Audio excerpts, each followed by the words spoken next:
কৈলাসহর চণ্ডীপুর বিধানসভা কেন্দ্রের অধীনে রয়েছে গোলধারপুর গ্রাম পঞ্চায়েতের ১ নম্বর ওয়ার্ড। এই এলাকার বাসিন্দারা একত্রিত হয়ে বিভিন্ন সমস্যা থাকার কারণে আসন্ন ত্রিস্তর গ্রাম পঞ্চায়েত নির্বাচনের ভোট বয়কট করবেন বলে হুঁশিয়ারি দিলেন সংবাদ মাধ্যমের সামনে। স্থানীয়দের অভিযোগ, ওই এলাকায় প্রায় ৭০০ জন লোক বসবাস করে আসছে দীর্ঘ বছর ধরে। রাস্তার অবস্থা বেহাল, গর্ভবতী মহিলাদের কিংবা বয়স্ক লোকেদের হাসপাতালে নিয়ে যাওয়া এক প্রকার দুষ্কর হয়ে দাঁড়িয়েছে এখন। রয়েছে এই এলাকায় পানীয় জলের বিরাট সমস্যা। পাশাপাশি DWS দপ্তর থেকে ওই এলাকায় পানীয় জল সরবরাহ করা হলেও তা পর্যাপ্ত নয়।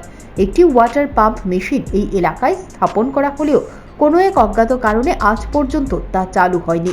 স্থানীয়রা মৌখিকভাবে ও লিখিতভাবে স্থানীয় গ্রাম পঞ্চায়েতকে জানানোর পরও কাজের কাজ কিছুই হয়নি। এই বিষয় নিয়ে বুধবার একটি বৈঠক অনুষ্ঠিত হয়। বৈঠকে এলাকাবাসীদের পাশাপাশি সমস্ত রাজনৈতিক দলের কার্যকর্তারাও উপস্থিত ছিলেন।